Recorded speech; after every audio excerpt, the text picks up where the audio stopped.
I met a gypsy. All right, so 2021 season.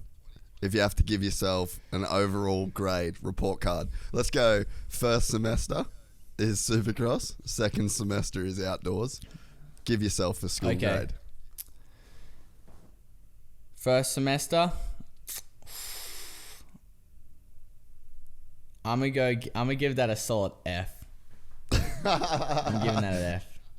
You flunked Super. I mean, yeah, I'm gonna go. Let's go F plus because I got some races, but I lost it in just dumb decisions.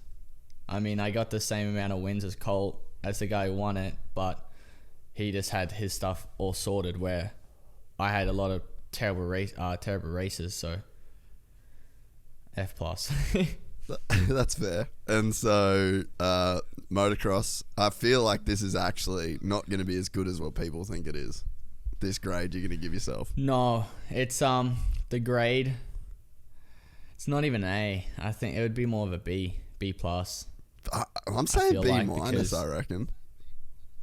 That's a good. Actually, yeah. Let me. There's some room there. You've got. It's cutting close to a C plus. Yeah. We'll just go with a B. We'll meet in the middle. We'll go with B. We're gonna go with B because, again, I had a bit of a slump in the middle and was riding terrible, but I did climb out of that hole, so that kind of bring the grade a little bit up in the end. Yeah.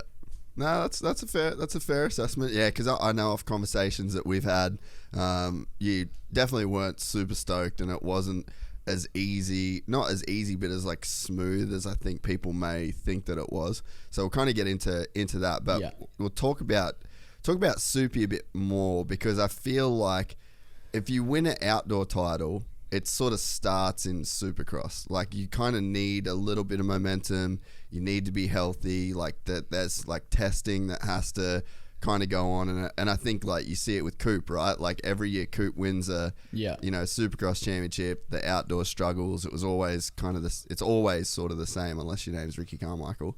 Yeah. But yeah, so it's like to talk about Supercross, like you kind of had to learn some hard lessons in Supercross this year.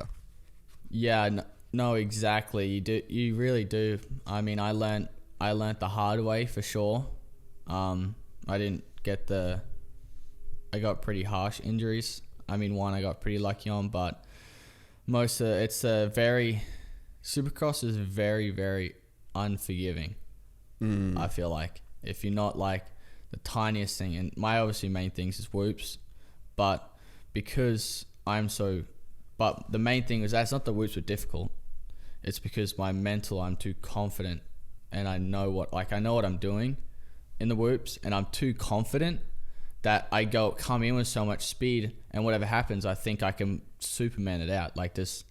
I can be Superman, and I'll work it out through. And that was my main problem, was my mental. It wasn't because I couldn't hit whoops. Most of the time, I'm pretty sure I was the fastest in the whoops. It was just because I would try and push the limits. Like I was already like the fastest guy in that sector with whoops, but because I know I'm so much better, I try and find more and more and more out of it, where my flat turns were terrible, where Colt was really good in flat turns, and Christian, and losing other stuff. Like I would lose on a lap time.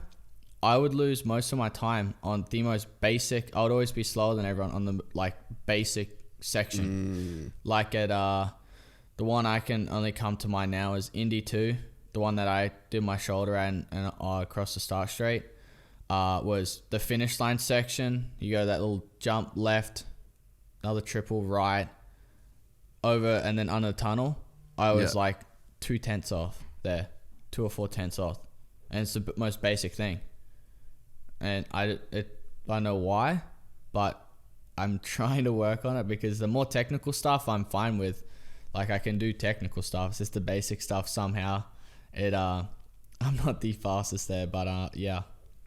So the whoop stuff, it's so interesting. Like you talk about whoops, that's just exactly some James Stewart shit. Like James was so dialed through the whoops and had so much confidence. And I feel like all the best Supercross racers, like Ricky Carmichael was a gangster through the whoops.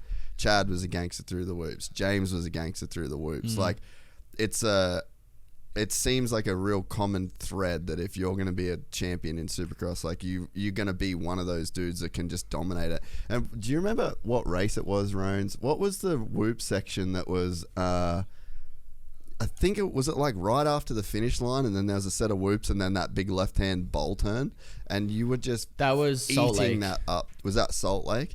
Like that there was Salt an Lake City example last of round. just ridiculous whoop speed. So where does that confidence even come from? Because I know Daz is a guy that's he's really hands-on with the coaching stuff. Like, did you guys just figure out the whole whoop thing yourself, or? We obviously had the help of Johnny O'Mara.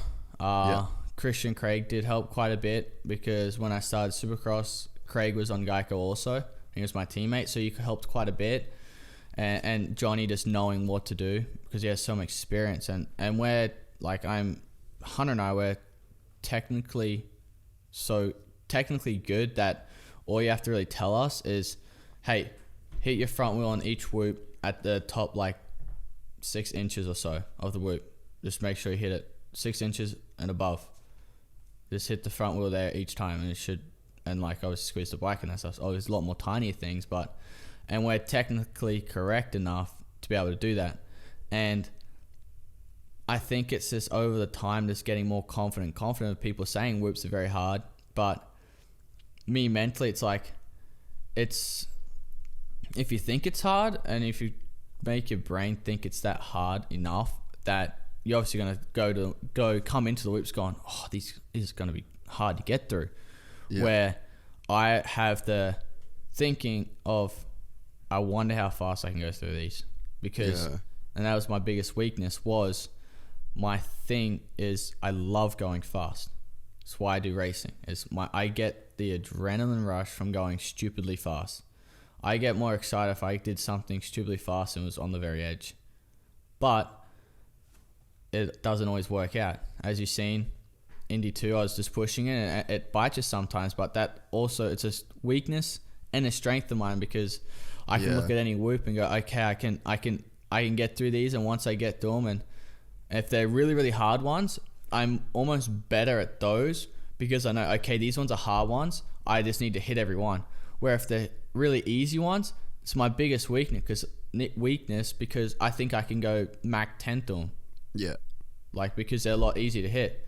That's like, when they're big, hard ones, it's like, oh, okay, that's better for me, because it's like, I don't have that other thought of going, I can go faster through these. Where if they're easier, I have that little guy in the back of my head going, you can hit these faster. Yeah, you can hit these faster, can't you? And I'm like, yes, just send it to it. Just, we'll hold it wide open. So it's like, that was my biggest weakness. And after that crash, I think it was at Indy, I think that was a good, like, you're a dickhead. Why do you keep why do you keep taking the bait? Why do you keep doing these stupid crap? Like, you're an idiot. You're going to end up like some of the guys who came in with heaps of talent and wrecked themselves because of injuries, and have to be each year doing the same thing. You just look stupid. So I'm like, after that second one, I'm like, I'm not doing it anymore. And I changed my whole thinking process when I'd race and then practice. And I won more races when I was at like 80%, 85% in Supercross than I was at 100. So, if you enjoyed this content, please like and subscribe. And to listen to the full 3-hour podcast, search Gypsy Tales in your favorite podcast platform, or click the link in the description below. Gypsy Gang.